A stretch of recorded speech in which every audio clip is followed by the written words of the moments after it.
Hey guys, and welcome back to the channel. We're gonna take my Miata for a drive today and talk about the most common misconceptions about the Mazda Miata, the Mazda MX-5 Miata platform, and common misconceptions people have about the platform, the driving experience, the community, everything you basically need to know, and what people are both wrong on and maybe right on. So let's get into the Miata, talk about these misconceptions, and this video is gonna be for anyone that's considering a Miata, hates Miatas, might love Miatas, doesn't think a Miata is right for them in their driveway as a daily driver, because I might just prove you wrong. So let's get into it, let's talk about it, and let's enjoy a driving video. Let's do it. So let's say you are considering buying a Miata, or you don't know what your next sports car is, or you're looking for a daily driver, or you drive another platform and you just want to hate it on a car. All of the above are reasons that you should watch this video, because in this video, like I've said before, we're going to discuss the most common misconceptions about the Miata, and let's get straight into it. And I'm going to start with absolutely the most controversial one, and that's going to be that this car is slow. It's not. It's not fast, but it's certainly not slow. When you compare the Miata to your average vehicle, it's faster.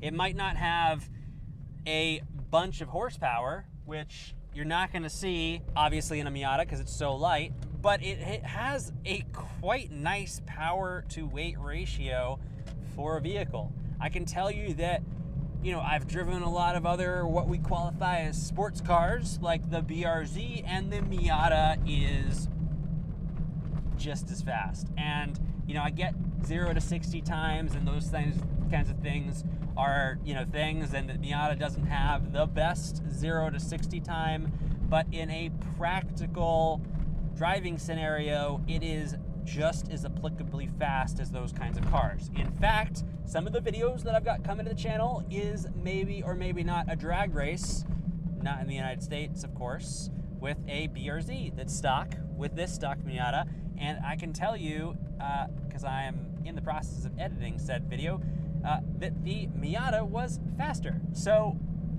there's that, and there's some driver error, and it depends on a lot of variables, but just that happened. So is the Miata fast? No. But is the Miata slow? No. And it's actually, if you make a little bit of power with this car, whether it's a supercharger or a turbocharger, not running a ton of boost, just a little extra power, this car becomes going from a, it's like a fun car to drive, to actually being fairly quick. Because it weighs so little, the amount of power you need to make relative to like another car is actually like completely different. So like in my WRX, making an extra 50 or 60 wheel horsepower was pretty significant, right? It was something that you could feel, and it was a pretty big difference, but it didn't really get that car to being like, whoa, it's fast.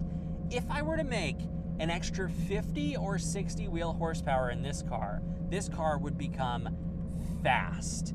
And that should give you the perspective. Because there is 1,000-pound essentially difference in the weight of the cars, the proportional change in horsepower to pound would be absolutely ridiculous. If you could make that extra power, that is your typical gain with a supercharger or a turbocharger kit. You're looking at between 50 and 85 wheel horsepower on a conservative daily driving tune, and that makes this car nothing short of a daily driving race car. If you disagree with me, go drive one. It's faster than the car you drive, probably. The second misconception: this car is a regular car and doesn't offer the things that a sports car delivers. This is actually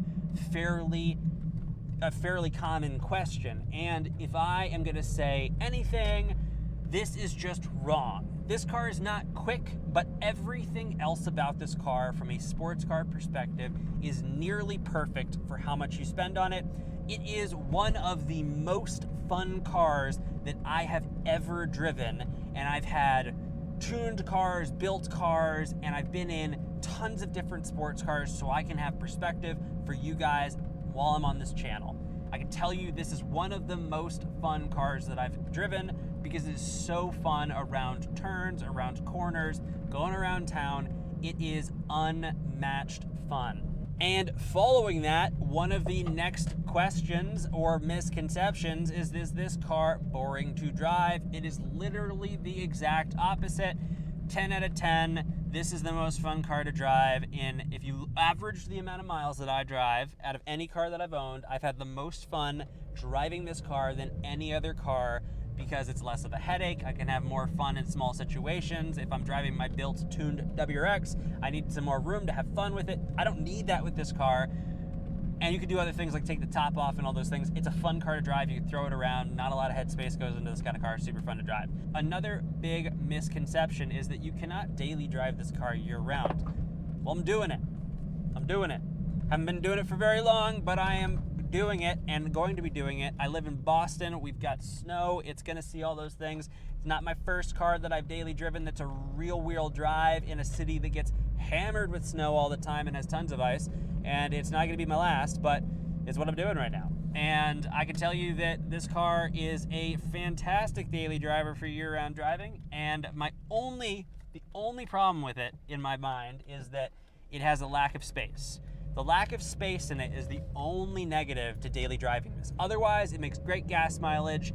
It does really well in almost all seasons. If there is snow on the ground, you need to have snow tires. If there's a lot of snow on the ground that is more snow than you would need, than you would be comfortable or safe driving in any other car, don't drive in it. This car does have slightly lower clearance than your average other car, so a lot of people are like, it's bad in the snow, but you're not gonna take your Honda Civic and drive in 6 inches of snow either. You're not gonna do well. You're gonna slide off the road. So, driving this year round, it's not a bad car to drive year round, and I can tell you that I'm gonna be doing it. So, yeah.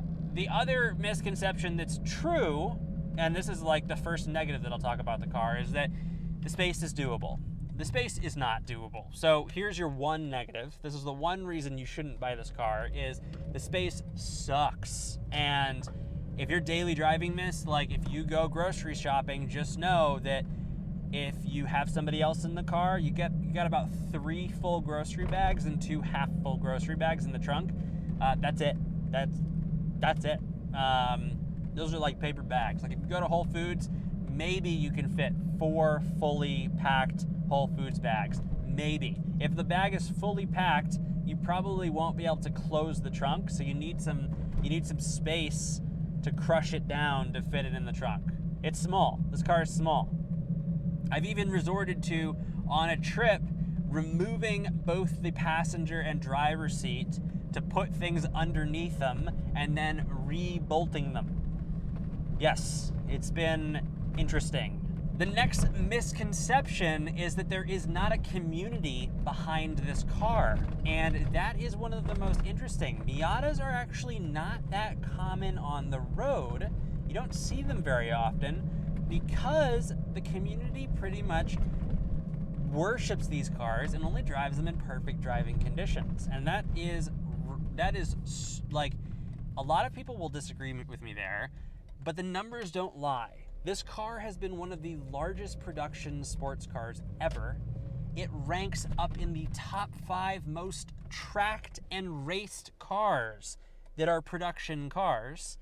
Yeah, that's true. And that's because it's really fun to drive. You don't need to make much power to make this thing fast, and it will crush most high horsepower cars in anything other than a straightaway because it's so light and low to the ground and has such a low center of mass. The next misconception is this is a car that's only for beginners.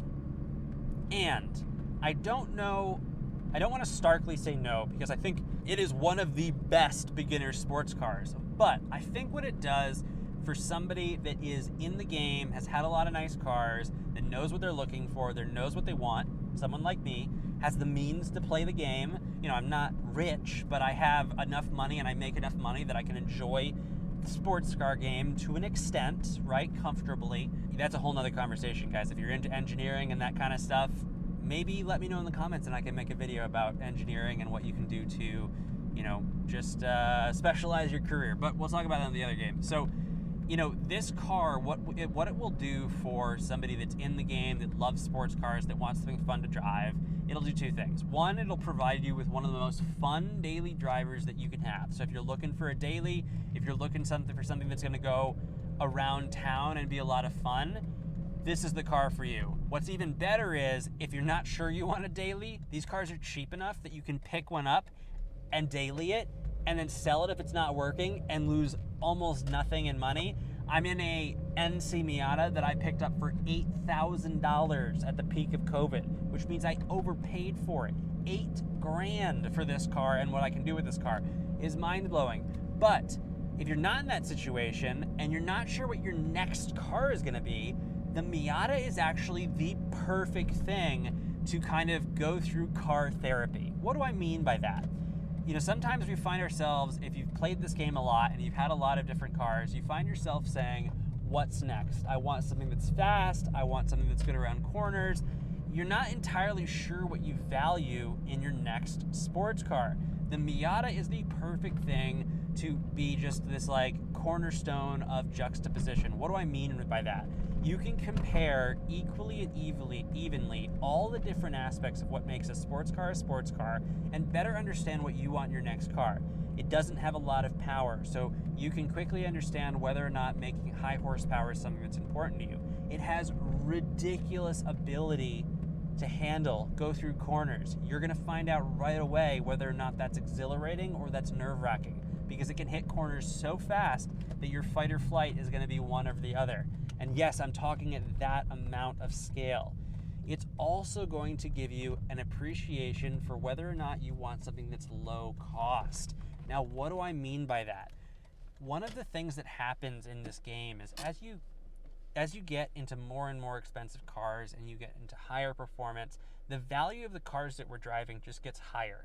They become more of a risk, it becomes more of an asset, and it becomes more of something that's going to take headspace away from you on a daily basis because you need to protect the money that's in your car. Sometimes you're not in that situation, sometimes people don't think about that, but in reality, until you've been in that place, you don't know what you're talking about. And everybody that's driven a $40,000 car that wants to have an opinion doesn't really know until the car is $70,000 or $80,000, and that's enough to buy a house somewhere in the United States. Those kinds of cars, you stop driving it in traffic. You start taking it out when you know there's going to be low density of cars. You don't drive it in the winter. You don't drive it in the rain. You have to garage it. You have to have perfect conditions for it.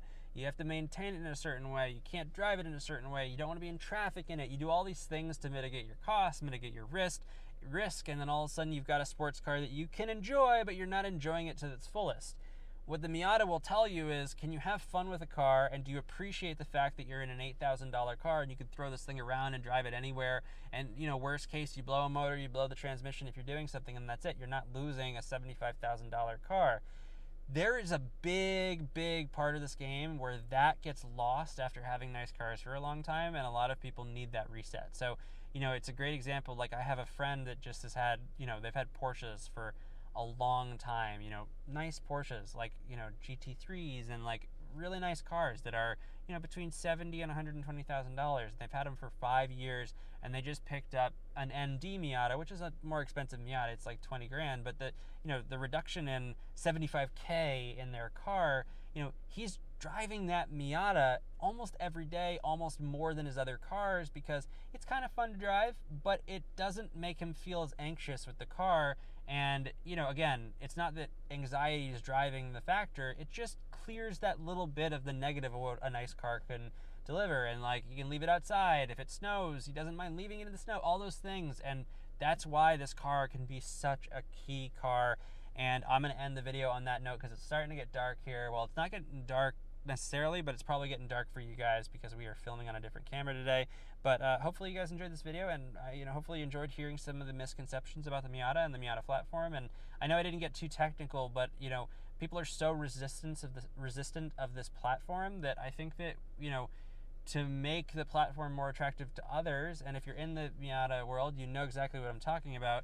You know, we need to break down some of those walls and barriers and those misconceptions, and I think a lot of it is, you know, insecurity, because the Miata has died out in the last, you know, 5 to 10 years, and the community is bolstered, but the volume of people that appreciate it has died out. So hopefully we can change that, because it's a car that's going to stick around, and it's a car that's going to be around forever. And you know, we'll see what comes from the history of the Miata, but right now it's an appreciating asset. You know, if you look 5 years ago, if you owned a Miata, it's worth a lot more than it was then today, as long as it's an older one, right? I think like NA and NB Miatas in the last 5 years have appreciated like 300%, which is just a supply and demand. As the rusty ones leave the market and ones with problems leave the market, the ones that are in good condition are the only ones in the market. So as there's more, as there's the same amount of demand, or even a decreasing amount of demand, as long as the supply is decreasing faster than the demand decreases, the car gets more expensive. And we're kind of seeing that with the S2000. The S2000 obviously has the performance aspect of it, but this could be an investor's car in the future. Not at a huge scale. You're not going to make 30 grand on a Miata if you try to flip it. But, if you hold a Miata for a little bit of time, you might not lose as much as your money, or you might gain a little bit of money like a WRX, or, kind of like that. So it's not something to throw your money away necessarily in. But yeah, do your own due diligence. And yeah, hopefully you enjoyed this car if you have one. And if you don't have one, keep an open mind. Hopefully you guys enjoyed the video. I'll see you guys later.